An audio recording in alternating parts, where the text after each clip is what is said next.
All right, strap yourselves in. We're diving deep into the tech world this week. New processors that are going to blow your mind, graphics cards that promise visuals like you've never seen. Oh, and Apple's up to something too. Yeah, it's a wild week in tech. Lots of changes that could really impact how we work and play, like how we use our devices even. Okay, let's unpack this. First up, AMD, their new Ryzen 7 9800X3D processor. Yeah, this one's interesting. This isn't like, just a little upgrade. It's a whole different beast. 8 cores, built on the Zen 5 architecture. And those Geekbench scores, right? They're off guard. 3339 for single core, but multi-core, 18658. That's a 25% jump from the 7800X3D. How'd they do that? It's all about the cache. Cache. Well, it's AMD's 3D V-cache technology. Basically, they're stacking a ton of super fast memory right onto the processor. This is like what, a high-rise building of memory? Kind of, yeah. And that makes a huge difference, especially for, gamers out there. Anyone who needs their computer to be lightning fast, video editors, creative types, that kind of thing. So like, I could be editing a 4K video, streaming a game, and chatting with friends, and this processor wouldn't even flinch. Pretty much. It's designed to handle even the most demanding tasks. And the best part, it's efficient.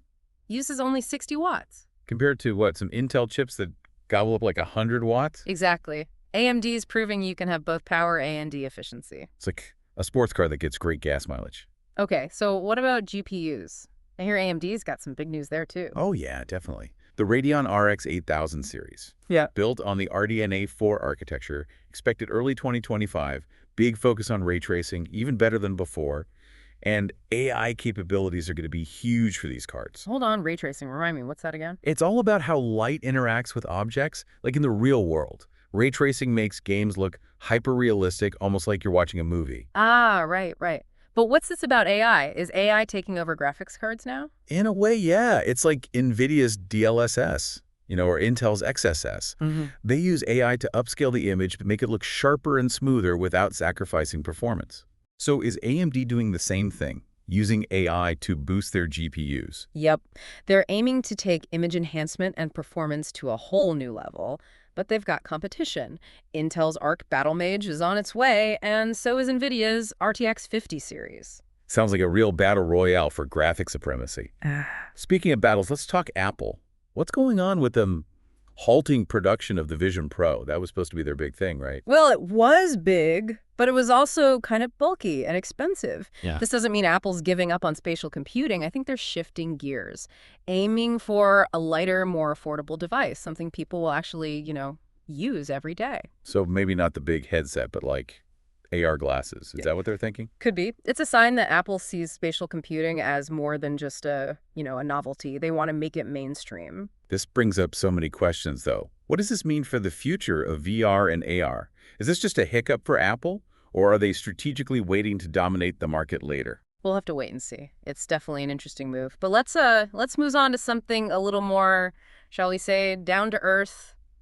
The new Mac Mini. I love the new design. It's tiny, like almost Apple TV size. Yeah. And they actually improved the thermal management. No more space heater on your desk, yeah. Exactly. And there are 2 versions, right? That's right. The standard M4 and then the M4 Pro.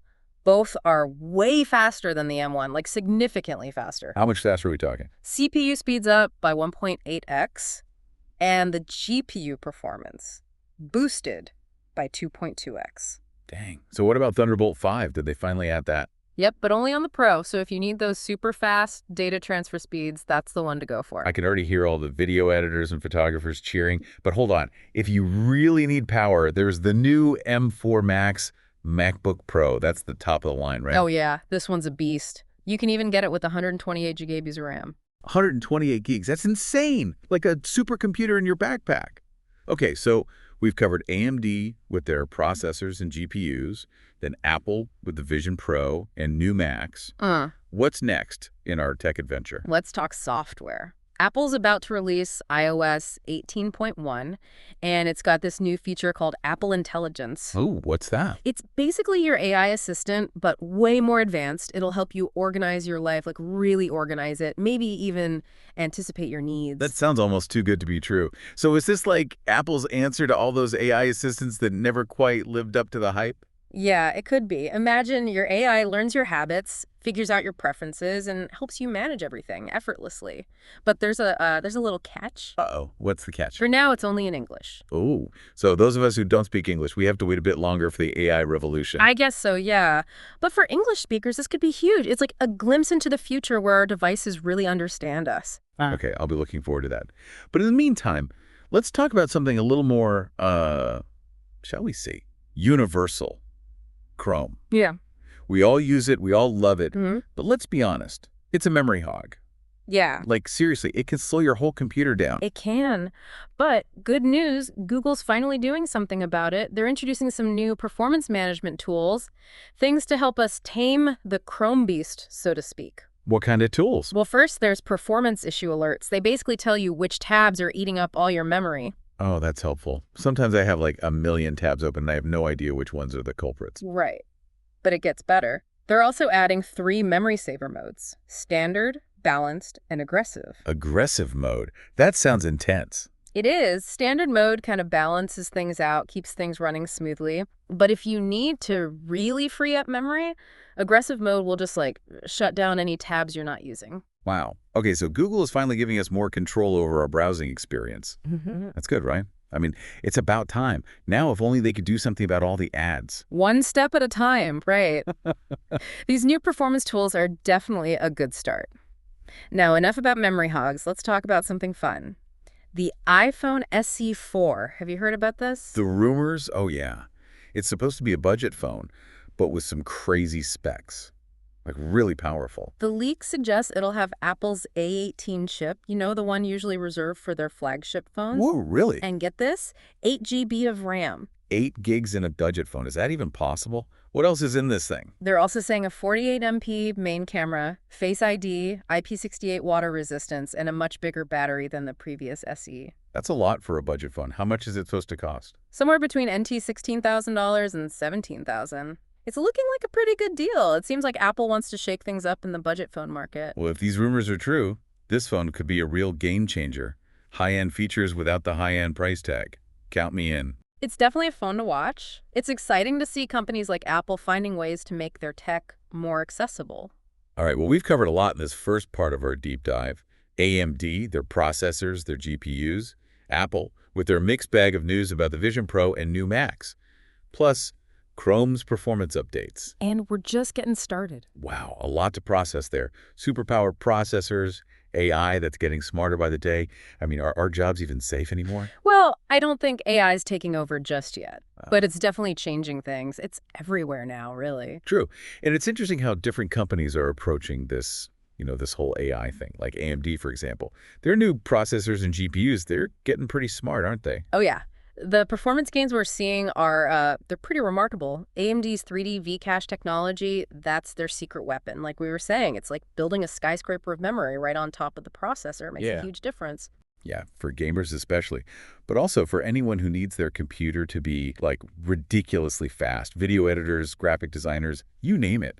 I mean, it's crazy how much processing power we have now. Remember when a 100 megahertz processor was a big deal? I know, right? And now we're talking multi-core processors that can handle, well, pretty much anything. And it's not just about raw power anymore. It's about AI.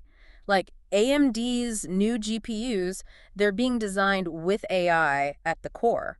So it's not just about making games look prettier, it's about making them smarter. Exactly. Imagine a game where the AI opponents actually learn your playstyle. They adapt to how you play, your strengths and weaknesses. That'd be pretty cool. It's like every time you play, it's a different challenge. And what about like virtual worlds? Could AI make those more realistic too? Oh, absolutely. Imagine a virtual world that reacts to your emotions, changes based on how you're feeling. Whoa, that's like next level immersion. Speaking of which, Apple halting production of the Vision Pro, that was a surprise, wasn't it? Some people think it was a failure. Yeah, some people see it that way, but I think it's more strategic. The Vision Pro, it was groundbreaking, sure, but it was also kind of clunky and expensive. Yeah, not exactly something you'd wear to the grocery store. Right. I think Apple realized that to make spatial computing truly mainstream, they need something more seamless. So AR glasses, is that what we're thinking? Maybe. It would definitely be a more subtle way to integrate, augmented reality into our lives. Okay, but imagine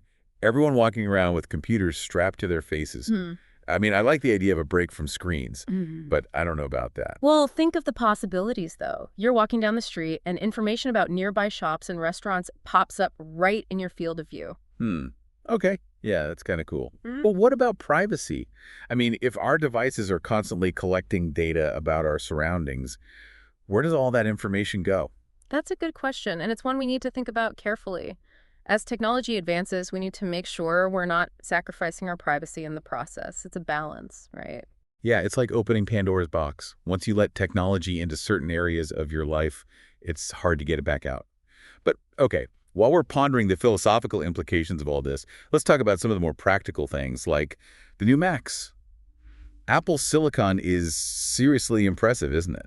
Oh, absolutely. The performance they're getting out of those chips is incredible. And the new Mac Mini, it's so tiny, like a little I powerhouse. love that they finally improved the thermal management. No more hot laptop on your lap. Right. And the MacBook Pro, you can get it with 128 GB of RAM. That's insane. Like, what would you even do with that much RAM? Well, if you're a video editor or a graphic designer, you'll find a use for it, trust me. And on the software side, iOS 18.1 is about to drop with that new Apple Intelligence feature we were talking No, about. yeah, the English-only AI assistant. Still a little bummed about that, but hopefully it'll be available in other languages soon. Yeah, I'm sure they're working on it. But, while we wait for that, at least Google is finally doing something about Chrome's memory hogging. The new performance tools, right? It's about time. I know, right? It's a small step, but a good one. And, for those of us who spend like half our lives on the internet, it's a welcome change.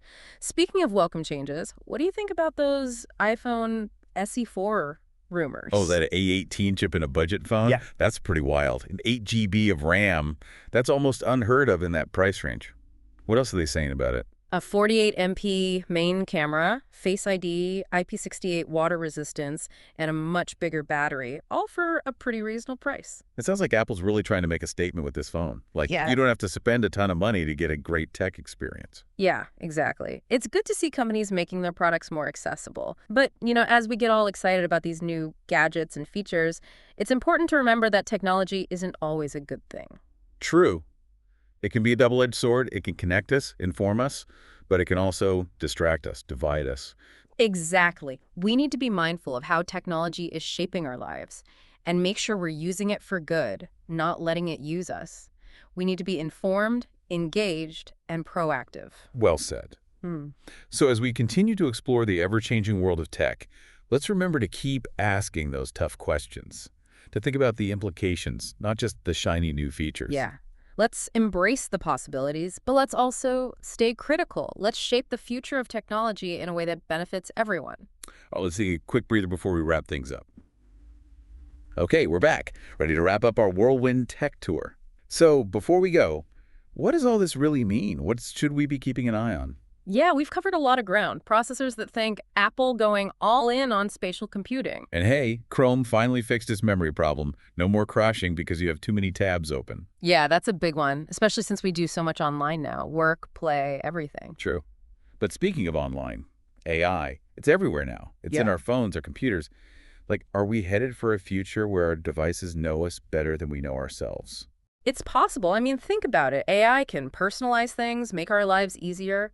But there are some ethical questions, too, like how much control do we want to give up? Yeah, it's a little unsettling. Like, are we becoming too reliant on technology? Maybe. But it's important to remember, we have a choice. We can demand transparency from the companies building this AI, make sure they're developing it responsibly.